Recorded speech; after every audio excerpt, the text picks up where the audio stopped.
Welcome to the deep dive. Yeah. We're all swimming in this sea of information, right? Yeah. It's constant, and sometimes it feels like you're just getting swamped, not grabbing the actual useful stuff. So that's what we do here. We cut through that noise, get you those key insights fast. Today we're tackling something huge, emotional intelligence. Basically, knowing your own feelings and handling them, and, understanding and influencing others' emotions too. Our plan for this deep dive: we want to find really practical, actionable ways you can boost your emotional intelligence, starting now. We're leaning hard on this fantastic guide, Developing Emotional Intelligence, a practical guide. And what's great about it, really, is how clear it is.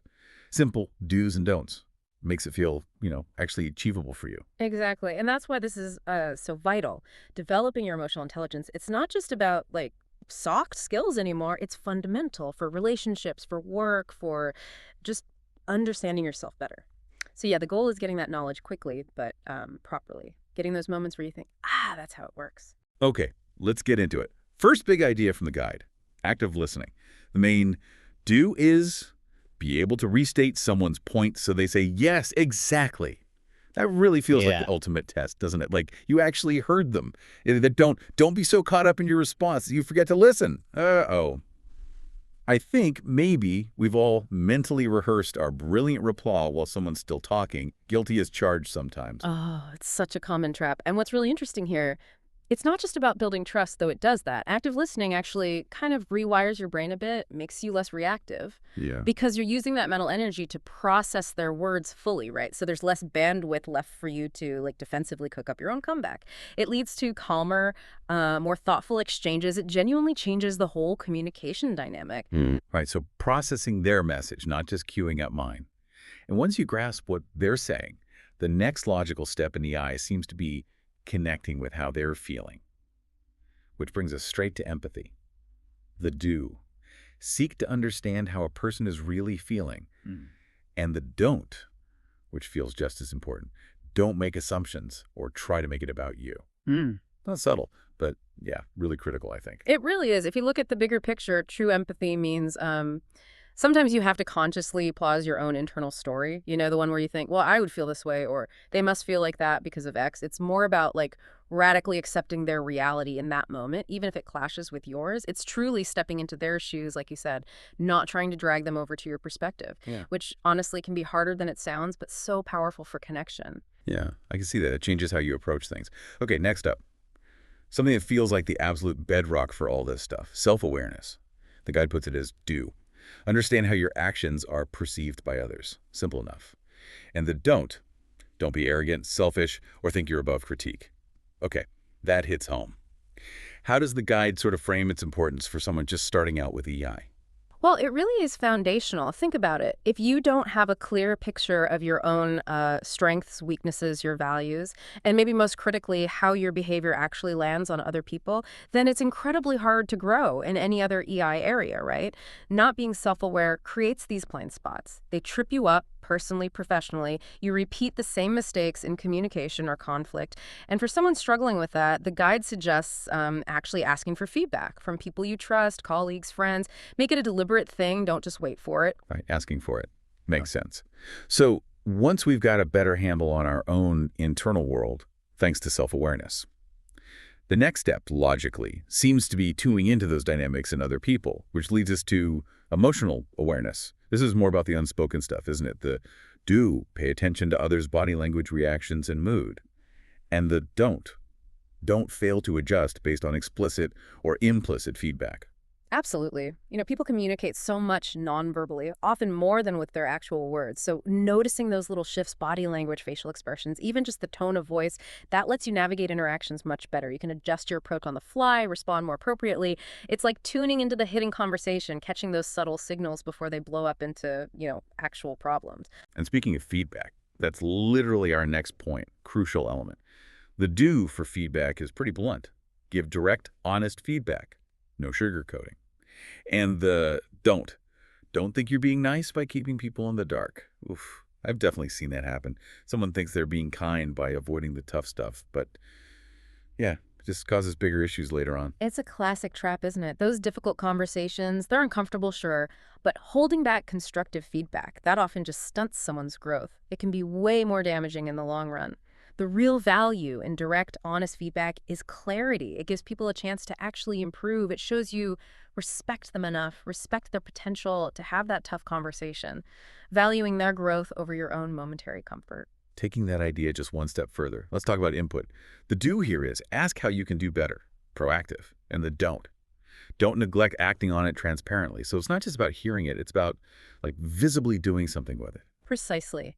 Actively asking for input, that shows humility, right? A real commitment to getting better. But, like the guide points out, the really crucial bit is that don't. Acting on it transparently.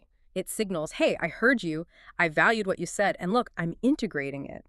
That builds massive trust. And it makes people more likely to give you good input again because they see it actually makes a difference. Okay, so if we're asking for input, acting on it, Yeah. showing we want to grow, what actually powers that desire from the inside?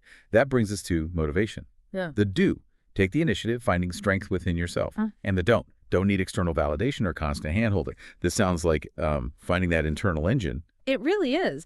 The guide suggests that, intrinsic motivation often sparks when you connect what you're doing day to day to something bigger, a larger purpose maybe, or a value that you really hold dear. It's not just about taking initiative in a vacuum. It's about finding what genuinely excites you about something, even a boring task. And you focus on that inner connection, not just the paycheck or the praise. When your drive's internal, it fuels you through tough times, builds resilience, gives you that deeper sense of purpose. Moving from internal drive to working with others, collaboration. The do is pretty clear. Work well with others, sharing info, ideas, and credit. Teamwork 101 seems like. The don't fail to see their needs, inputs, and desires. Basically, don't be oblivious to the people around you. Yeah, and effective collaboration, it creates this synergy. The whole becomes greater than the sum of its parts, When you're only focused on yourself, the pitfalls are huge. You miss out on different viewpoints, potentially brilliant ideas. And you miss that shared commitment you get when people feel genuinely valued. It's about building together, using everyone's unique skills, not just like working in parallel. And a key skill for working together, especially when things get tricky, is diplomacy. The do. Find common ground and lead with mutual respect. The don't use insensitive language. Seems obvious, but the impact is massive. Diplomatic communication, it's really about navigating those differences with grace and respect. Even when you strongly disagree, it builds trust, fosters understanding, stops small misunderstandings from snowballing into major conflicts. Insensitive language, on the other hand, it can just shut down a conversation instantly, alienates people, damages relationships before you even get started. Okay, so diplomacy helps navigate the external world. But what about managing our internal state when things get heated? That brings us neatly to mindfulness. The do. Take actions to improve breathing or meditation. And the don't. Don't think the mind is fixed. Right. Mindfulness practices like just focusing on your breath for a minute or doing a quick body scan, even at your desk, they're incredibly powerful tools. They help you regulate your emotions better. They create this tiny, tiny space between a feeling hitting you and how you react. That space gives you a choice. You can choose a thoughtful response instead of just, lashing out. And that don't, about the mind not being fixed, that speaks directly to neuroplasticity. It's this amazing fact that our brains can actually change and grow throughout our lives, which is like the whole basis of developing emotional intelligence, really. Okay, now this is interesting. We've got two different points here, but they share the exact same do and don't. First, appreciation. Do. Lean into conflict, looking for a peaceful path forward. And don't. Avoid difficult situations. Then conflict resolution. Do. Lean into conflict, looking for a peaceful path forward. Don't. Avoid difficult situations. Identical advice. Feels like the guide is making a very specific point by doing that.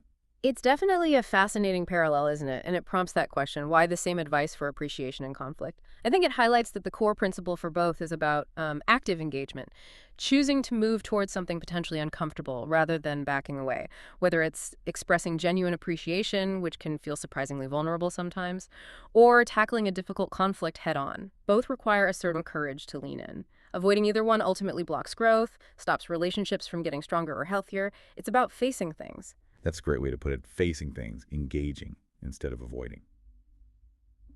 Okay. Next up, adaptability.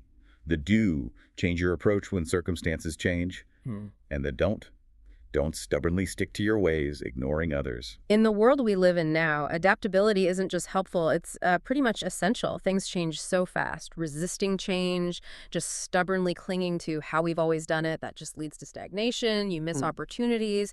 Being able to pivot, adjust your strategy when the situation demands it, that's a real hallmark of high EI and just practical effectiveness. It's about responding to what is, not just trying to force your old way onto a new reality. Nearly through our list, let's talk influence, the do. Understand others' desires and motivations first. No. Don't try to dictate or coerce. So pull, don't push, essentially. Exactly. Real influence isn't about throwing your weight around or using force. It comes from deep understanding. First, you have to genuinely grasp what makes other people tick. What do they want? What are their goals? What problems are they trying to solve? Once you understand that, you can find ways to align your interest with theirs. Then you're not dictating, you're co-creating, you're facilitating something everyone feels invested in. It changes the whole interaction from a command to a collaboration. Okay, and then emotional control, huge one. The do, maintain composure and take a step back in charged situations. The don't get defensive or make hot-headed outbursts. We all know that feeling. But what's really happening when someone gets good at this? Well, the benefits of emotional regulation are just massive. When someone masters this, they aren't like suppressing feelings. That's not healthy. Instead, they're creating that space again, space to choose their response. Staying composed, especially when things are tense or the pressure's on, it allows for clear thinking, rational decisions. It stops situations from needlessly escalating, getting defensive, or having those impulsive outbursts that just tends to wreck productive conversations and damage trust, sometimes, permanently. And finally, rounding things out, we have sociability. The do. Yeah. Take an interest in others. Ask them questions. The don't blame others for awkwardness. Engage with them. So take the initiative to connect. Spot on. Taking the initiative in social settings, it can really break down barriers, build connections much faster. Just waiting for others to make the first move, or blaming them if a conversation feels awkward, that's a passive stance. It really limits your ability to build rapport, expand your network, make people feel comfortable around you. Taking a genuine interest, asking questions, that's the key to forming real relationships and just being more approachable. Wow. Okay, that was quite a tour through these key EI skills. The big takeaway, I think, from developing emotional intelligence, a practical guide, is just so clear, isn't it? Emotional intelligence isn't some, fixed thing you're either born with or not. It's really a toolkit, a set of very practical skills. Active listening, self-awareness, emotional control, all of them.